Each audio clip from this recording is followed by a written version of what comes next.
Assalamualaikum warahmatullahi wabarakatuh. Alhamdulillah. Wassalatu ala rasulillah. Wala hawla wala quwata illa billah. Selamat bertemu kembali para pemirsa. Lama ini tidak bertemu ya. Ingat saya absen mulai bulan Ramadan. Sekarang sudah bulan Dzulqa'dah akhir, sekitar 2 bulan tidak ketemu. Alhamdulillah sekarang Allah menakdirkan saya bisa bertemu kembali dengan para pemirsa sekalian. Alhamdulillah. Yang saya akan bahas sekarang, insya Allah mudah-mudahan belum terlambat. Para adik, para pemirsa, para saudara sekalian, yaitu tentang tema pilihan pendidikan. Ya, mudah-mudahan belum terlambat karena tahun ajaran baru kan masih kurang berapa? Kurang 2 bulan. Ya. Tentu banyak adik-adik, teman-teman, anak-anak yang lagi atau mungkin sudah menentukan pilihan mau melanjutkan ke jenjang mana, mau sekolah di mana, mau melanjutkan di mana. Tentu sudah menentukan pilihan. Cuma ini saya sekarang hanya ingin menguatkan atau kalau bisa merubah menjadi yang lebih baik. Karena di Indonesia ada 2 jenis pendidikan di Indonesia, di negara kita, yaitu pendidikan formal umum, jenjang umum, misalnya yang umum formal itu apa? SD, SMP, SMA, SMK, dan perguruan tinggi, ya, universitas. Itu yang formal. Yang non formal yaitu ya pondok pesantren. Yang akan saya bahas ini adalah yang pondok pesantren. Kenapa? Karena pondok pesantren ini khas Indonesia. Ada beberapa term atau istilah untuk pondok pesantren, yaitu adalah boarding school. Jadi sekolah yang berboarding, ada asramanya, boarding school. Ini biasanya adalah sekolah-sekolah yang ada kaitannya dengan ikatan dinas. Ikatan dinas Telkom, ikatan dinas listrik, di sekolah ikatan dinas pekerjaan umum, sekolah ikatan dinas akademi pemerintahan, itu berasrama, berboarding. Jadi sekolah, kuliah sekaligus tidak pulang ke rumah, ada boarding, ada asrama. Nah, yang kedua adalah Islamic boarding school, yaitu berasrama tapi bernuansa Islam. Ya, ini adalah sama dengan pondok pesantren, cuma bahasa Inggrisnya Islamic boarding school. Kalau Indonesianya pondok pesantren.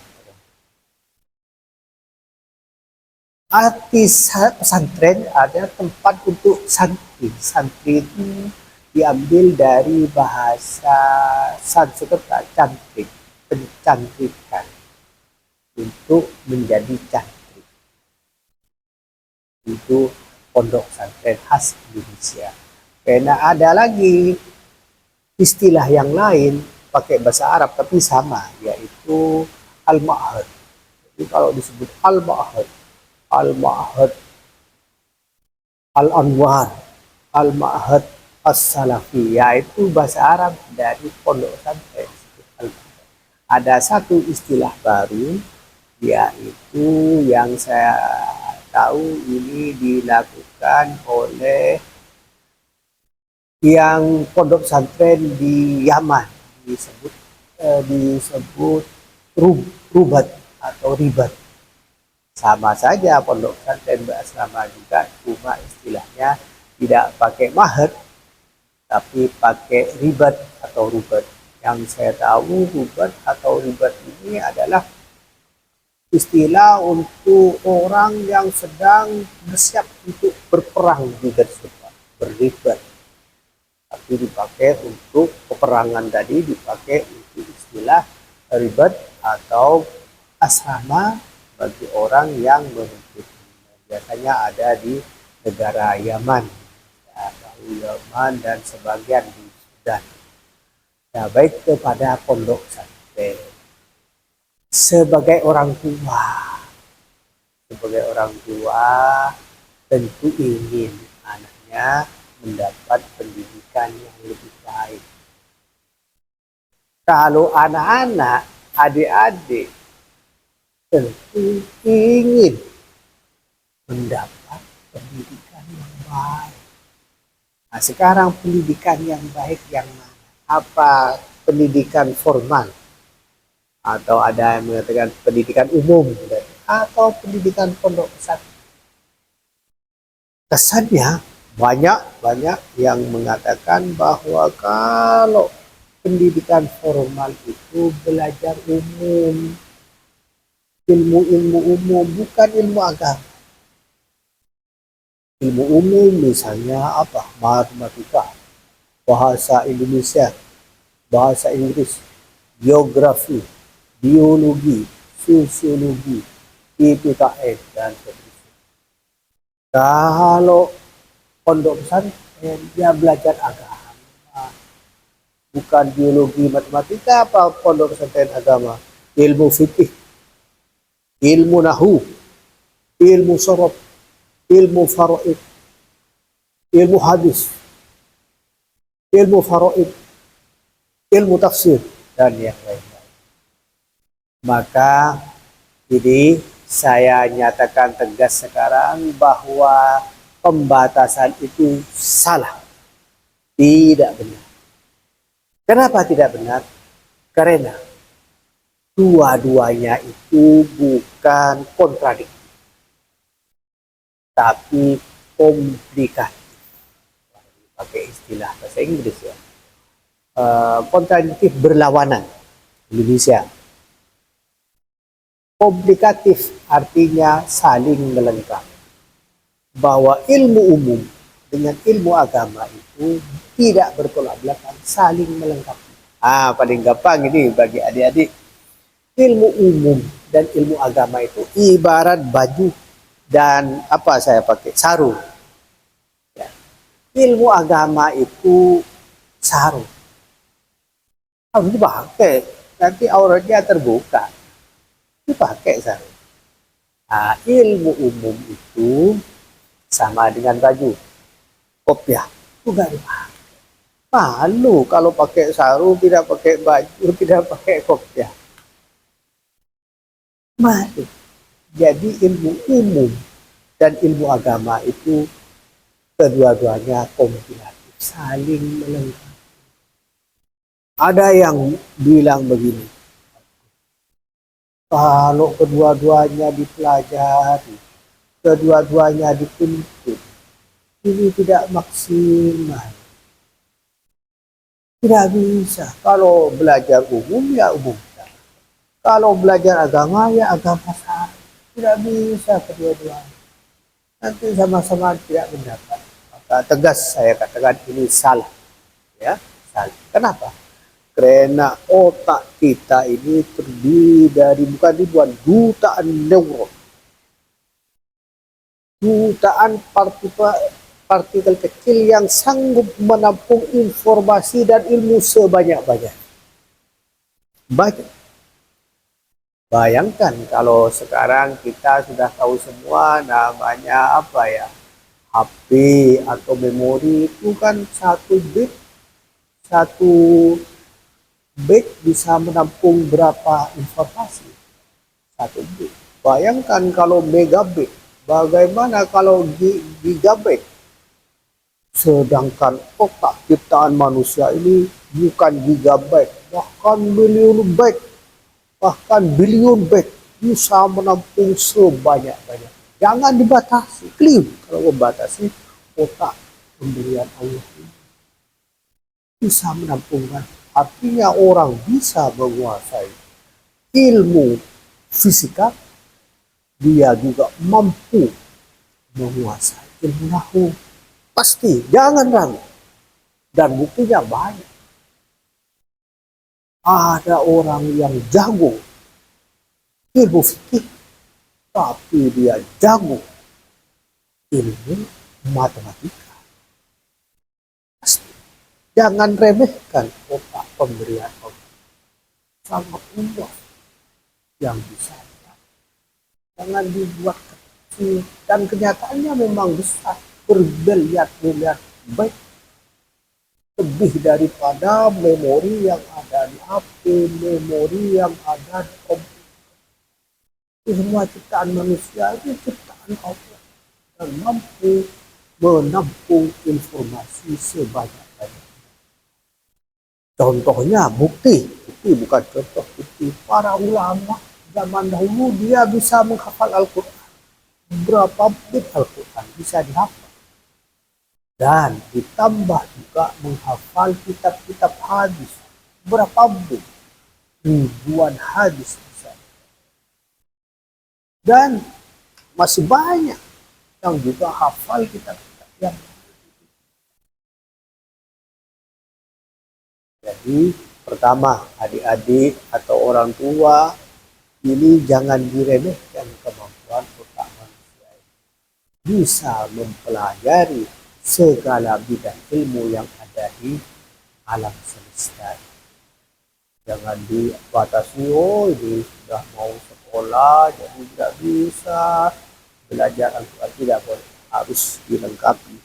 Ya baju dipakai, ya celana atau sarung juga dipakai. Insya Allah menjadi tambah ganteng, tambah bagus, kalau ditambah cantik. Begitu. Jadi kedua-duanya harus dipelajari. Cuma yang wajib yang dipelajari ini nanti pembahasannya di lain episode. Pertama adalah ilmu agama. Karena firman Allah, tolabul ilmi. Ilmu ini bentuk definitif, bentuk ada makrifat. Jadi ilmu tertentu yang wajib, fardhotun yang wajib. Yang fardhu ilmu tertentu, tidak semua ilmu. Apa ilmu tertentu? Yaitu ilmu agama. Bagaimana caranya sholat ini wajib. Baik itu dokter, baik itu Pak Camat, baik Pak Bupati, baik anggota DPR, wajib tahu. Bab wudu harus tahu caranya wudu. Bab puasa harus tahu caranya puasa supaya bisa dipraktikkan. Karena itu wajib. Bab haji, bab fikih, bab najis, bab tohar harus tahu. Hukum waris, faraid harus tahu wajib. Dan ditambah ilmu-ilmu yang lain, karena kita hidup di dunia perlu ilmu apa tadi, ilmu bahasa Inggris. Nah, sebagai santri harus tahu bahasa Inggris. Apalagi yang penting sekarang komputer, harus tahu komputer tentang kesehatan, kedokteran, walaupun tidak sampai tingkat tinggi seperti dokter, misalnya minimal harus tahu tentang ini obat antibiotik. Nah, ini kalau minum harus habis ini antibiotik. Karena kalau tidak habis nanti penyakitnya menjadi kebal, imun, tambah sulit diobati. Kalau ini obat yang bukan antibiotik, jadi tidak habis atau tidak penuh tidak apa-apa. Pengetahuan seperti itu bukan diajari hanya di farmasi, bisa dipelajari di mana saja. Jadi adik-adik, anak-anak, maka sekolahlah, mencari ilmu lah, melanjutkanlah di pesantren. Ya, saya ulang lagi, orang tua, didiklah anak kalian di pondok pesantren. Di pondok pesantren itu, Pak Ustaz, tidak ada sekolah. Ya, nanti hanya bisa wudhu, bisa sholat. Anak saya kan mau jadi pejabat. Anak saya kan harus pintar akuntansi, mau jadi pengusaha. Itu salah. Kenapa? Karena di pondok pesantren selain belajar agama juga sekarang sudah ada pendidikan formalnya. Banyak pondok pesantren yang ada SMP, pondok pesantren yang juga ada SMA, ada SMK, ada perguruan tinggi bahkan. Banyak. Jadi sekolahlah, mondoklah, cari ilmulah di pesantren. Karena kedua ilmu itu akan didapat, ilmu umum, ilmu agama. Kalau hanya sekolah di sekolah formal, hanya ilmu umum saja yang didapat. Ilmu agamanya mana tidak ada. Paling 1 minggu cuma 2 jam pelajaran agama. Alangkah ruginya cuma 2 jam. Kalau di pondok pesantren lengkap. Ilmu umum ada tadi ya, dan ilmu agama pasti di pondok pesantren. Bahkan sekolah-sekolah formal di pondok pesantren sekarang kadang ada yang sudah tingkat tinggi, levelnya sudah melebihi level negeri. Intinya lulusan-lulusannya banyak diterima di perguruan tinggi negeri, bahkan dengan beasiswa, mengalahkan lulusan sekolah formal negeri, baik SMA maupun SMK. Ini sekedar sponsor. Termasuk di pondok pesantren yang ada di saya ini, pondok pesantren As-Salafi Batu Sejahtera, banyak, bukan 3-4, bukan 10-15 yang lulus di perguruan tinggi negeri dan dapat beasiswa, mengalahkan rival dari sekolah formal yang lain. Banyak, bisa dicek. Dan ini lebihnya, mereka bisa diterima di negeri, mengalahkan saingannya, dan dia bacaan Al-Qur'annya hebat, membaca kitabnya juga mau. Siapa yang punya anak seperti itu? Kepada Allah dia berbakti, kepada masyarakat dia bisa belajar. Nah, yang terakhir ini, di pondok pesantren bedanya dengan sekolah formal, banyak diajari apa dalam hidup ini. Kita tidak hanya ilmu, tidak hanya apa istilahnya dulu yang di intelligence, yaitu IQ, intelligence quality, tapi di pondok pesantren yang tidak ada di lembaga pendidikan formal, yaitu juga diajari EQ, emotional quality. Jadi orang hidup tidak hanya butuh IQ, tapi juga butuh EQ, emotional quality. Apa emotional quality? Adalah hubungan emosi, hubungan kejiwaan dengan sesama. Di pondok pesantren diajari hidup mandiri karena jauh dari orang tua, makan harus anti sendiri, bahkan ada yang masak sendiri. Bagaimana anak muda bisa mengolah masakan sendiri, tidak bergantung kepada orang tua. Tidur pasti sendiri. Tidur kalau di pondok pesantren pasti bareng dengan teman, tidak kumpul dengan orang tua. Bahkan tidur di lantai bisa, baik, bisa tidur di lantai, tidak pakai kasur, tidak pakai selimut, bisa tidur di lantai. Namanya anak pondok pesantren, fight, buat mandi antri. Terus antri, kalau di rumah kan tidak antri, jadi didik manja, dididik lemah. Kalau di pondok pesantren, kalau tidak ada air, mungkin lagi ada masalah, harus limbah. Itu mengatur keuangan, bagaimana kiriman dari orang tua supaya cukup 1 bulan. Itu harus pintar mengatur keuangan. Pelajaran berharga ini, bukan hanya teori di pelajaran ekonomi, tapi praktek. Bagaimana kiriman orang tua ini bisa cukup 1 bulan. Harus bisa. yang nanti ilmu ini pasti akan dibutuhkan ketika sudah dewasa. Juga hubungan kemanusiaan di pondok pesantren akan bergaul dengan banyak orang. Satu kamar bisa 50, bisa 40. Bagaimana menyikapi orang yang berbeda-beda? Ada orang yang pelit, bagaimana menyikapi orang yang ada orang yang suka minta, bagaimana bersikap dengan orang lain? Ada orang yang pemurah, apa kita bersikap enak saja diberi terus? Bagaimana menyikapi teman yang memberi, atau teman yang suka marah, sedikit-sedikit marah, teman yang suka pemaaf? Nah, itu untuk meniru, untuk belajar. Ini adalah pelajaran yang berharga, tidak ada dalam buku, tapi adanya dalam kehidupan. Ini langsung praktek belajar. Hidup sederhana di pondok pesantren, bagaimana hidup sederhana? Coba lihat, pasti kalau habis sekolah, anak-anak sekarang habis sekolah apa yang dilakukan?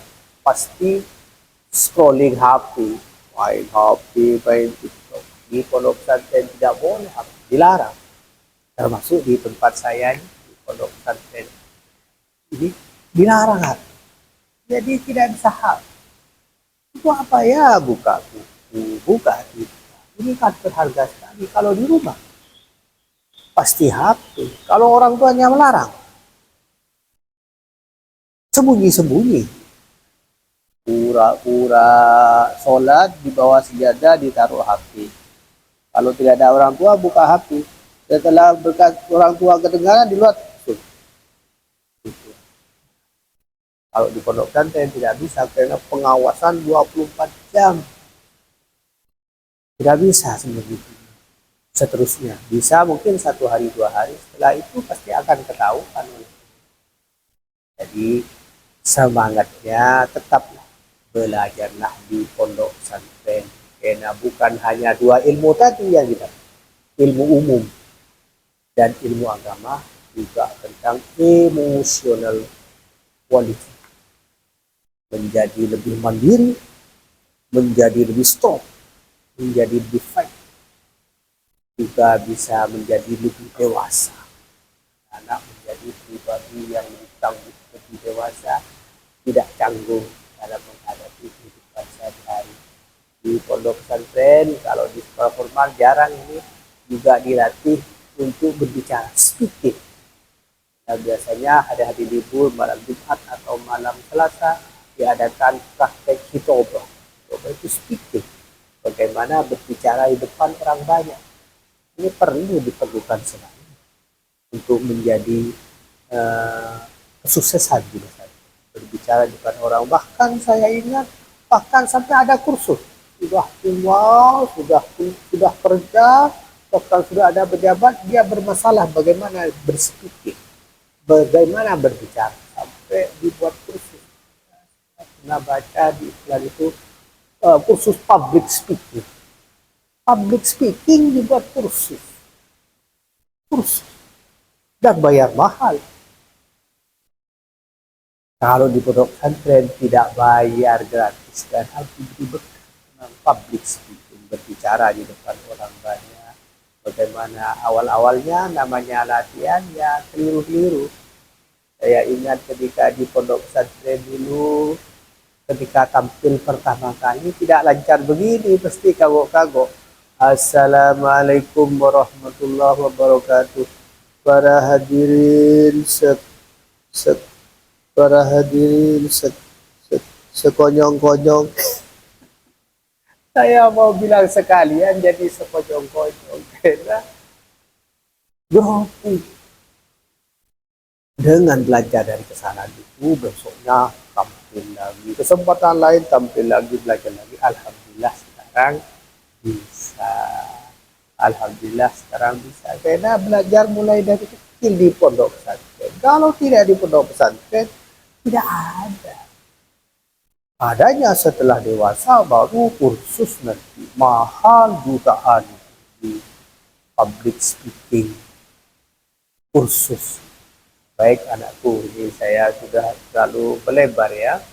Jadi insya Allah nanti di seri yang kedua ya, tentang wajibnya. Kalau tadi kan hanya sebagai pandangan-pandangan biasa, belum sampai ke dalil agama. Sengaja saya upayakan di awal karena biasanya anak muda, hai guys, anak muda biasanya kalau langsung agama jadi alergi.